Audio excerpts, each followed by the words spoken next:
파일은 이쪽에서 다운받아 주시고 아까처럼 똑같이 이 콜앱 환경에서 파일 누르고 노트 업로드에서 업로드 부분에 아까 공유드린 두 번째 GA 파일, 현대사무 헤비 인더스트리 GA로 되어 있었던 그 파일을 올려주시면 됩니다. 네, 콜앱에서 GA example2 파일이었으면 파일 버튼 눌러서 여기에 아까 받으신 CSV 파일 올려주시면 됩니다. CSV 파일은 텍스트로 메모장으로 열어보시면 확인하실 수 있는데 CSV, 콤마로 separated 된 파일이라는 뜻입니다. 그래서 여기 보시면 제가 어떤 숫자들로 이루어진 표를 하나 넣어둔 것을 보실 수 있어요. 자, 준비가 되셨으면 처음 몇몇 셀들은 이제 이전과 동일한 환경이라 미리 실행을 해주시면 되는데 저는 이 코드는 잠시 뒤로 하고 이 스케줄링 문제의 어떤 이론적인 구현 부분에 대해서도 먼저 설명을 좀 드리려고 합니다. 네, 스케줄링 문제 역시 저희가 아까 A, B, C, D 4개의 변수를 리스트로 담고 그 리스트를 염색체로 썼던 것처럼 프로그래밍 요소로 정의하는 과정이 필요합니다.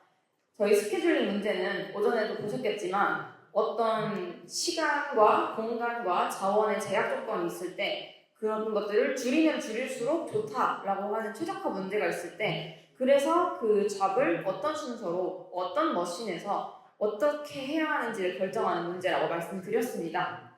이 문제 자체는 그래서 저희가 아까는 7개의 데이터를 받았지만 지금은 어떤 작업에 필요한 제약 조건들, 작업을 구성하는 머신의 종류, 작업을 구성하는 시간 이런 것들을 데이터로 받게 될 것이고요. 그 다음에 또 예시를 이렇게 보여드리자면 어떤 3개의 잡이 있어서 3개의 잡이 각각 3번의 공정을 통해 이루어져야 한다고 할 때 프로세싱 타임, 그러니까 작업 시간을 이런 이중 리스트로 나타내는 방법을 생각해 볼 수 있을 것입니다. 혹은 이제 3개의 잡이 각각 3번의 공정을 하는 동안 어떤 머신에서 이루어져야 되는지가 지정되어 있다고 할 때 이런 식의 이중, 삼중 리스트로 생각해 볼 수 있을 것입니다. 이것들을 각각 보면 어떤 잡 1이 3가지 공정으로 이루어져 있으면 3번째 공정에 5만큼의 시간이 소요되고 반대로 작업 가능한 머신의 종류가 첫 번째 잡은 두 번째 공정은 머신 1, 머신 3에서 작업 가능하다 라는 식으로 우리가 문제를 데이터로부터 읽어볼 수 있게 됩니다. 이렇게 자료를 보고 우리가 누구라도 같은 정보를 읽어낼 수 있으면 저희가 변수를 성공적으로 정의했다고 할 수 있는 것이죠. 문제를 만약에 이런 변수로 저장한다면 또 해는 어떻게 저장할 수 있을까요? 이 스케줄링의 해를 표현하는 것 자체가 과거에 그 자체로 하나의 연구 분야가 될 정도로 굉장히 많은 방법이 존재했습니다. 하지만 최대하게 단순하게 구성하는 것이 중요하고 또 아까 우리가 첫 번째 실습을 하면서 감을 잡으셨겠지만 랜덤한 파이썬 함수를 활용할 수 있도록 기왕이면 하면 좀 더 좋은 해를 빠르게 탐색할 수 있습니다. 그렇기 때문에 머신의 잡을 어떤 머신에 할당해야 할지를 결정하는 라우팅이나 어떤 순서로 처리할지를 결정하는 시퀀싱 문제에서 각각 해당하는 머신의 번호, 해당하는 잡의 번호만 그 리스트로 언급하기만 하는 것도 해를 만들 수 있습니다. 구체적으로 어떻게 해를 표현하게 되는지 보겠습니다. 저희가 많이 듣는 예시인데 4개의 블록 A, B, C, D가 각각 순차적으로 공정 1, 2, 3, 4를 거쳐 작업된다고 하겠습니다. 이런 경우에 이동 정반을 생각해 보실 수 있을 것 같은데요. 네, 좀 바텀쉘 부분을 하는 부분은 이렇게 플로우 라인으로 한 방향으로 자재가 블록이 계속 이동하면서 작업되는 그런 환경을 생각해 보실 수 있습니다. 그렇다고 할 때 어떤 각 블록의 특성이 있어서 A 블록은 첫 번째 공정에서 4의 시간이 소요되고 B 블록은 1이 소요되고 이렇다고 했을 때 과연 이 블록들을 어떤 순서대로 이 투입을 해야 가장 빠르게 모든 작업을 완료할 수 있을까라는 게 저희의 과제가 되는 것이죠.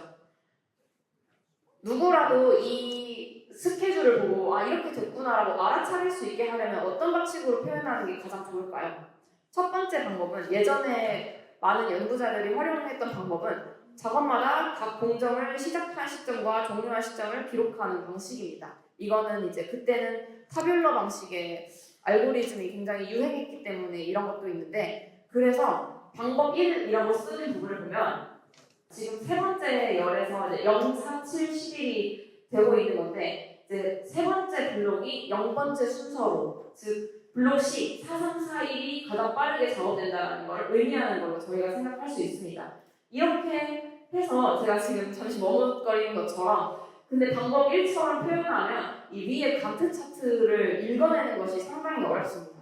하지만 방법 2처럼 C, D, A, B 이런 식으로 하겠다라고 작업의 순서만 기록한다면 어떨까요? 아마 위에 같은 차트를 조금 더 빠르게 모두가 그냥 직관적으로 알아낼 수 있을 거라 생각합니다. 그렇기 때문에 저희 이번 그 실습에서는 뭐 방법 1처럼 표현하는 방법도 있겠지만 2번 방법을 활용해서 순열 방식으로 초기화하려고 합니다. 그렇기 때문에 이 문제는 순열 흐름 공정이라는 어떤 산업공학에서의 모델로 우리가 파악할 수 있습니다. 동일한 순서로 다수의 공정을 지나는 여러 작업의 투입 순서를 최적화하는 것인데요. 이게 왜 중요하냐면 어떤 순서로 투입하느냐에 따라 전체 작업 시간이 달라지기 때문입니다. 23014의 순서대로 투입하면 실제 가장 마지막 블록은 26일 뒤에 끝나게 되는데 13402의 순서대로 투입을 하게 되면 24일 만에 끝납니다. 단순히 24일 만에 끝나는 것이 좋은 게 아니라 또 그 각 블록마다 그래서 총 그 투입되고 나서 조립장에서 얼마나 체류 있는지를 생각해보면 이 23014로 표현된 해는 총합이 97인데 그러니까 모든 블록의 체류 일수의 합이 97인 것이죠. 13402로 하면 83이 됩니다. 그러니까 각 블록들이 굉장히 빠르게 치고 빠졌고 그렇기 때문에 전반의 효율이 더 증가된다는 것을 명확하게 확인할 수 있는 것이죠. 그래서 23014 말고 더 13402보다 더 좋은 순열이 있을까? 이 문제를 해결해 보고자 GA를 쓸 수 있습니다.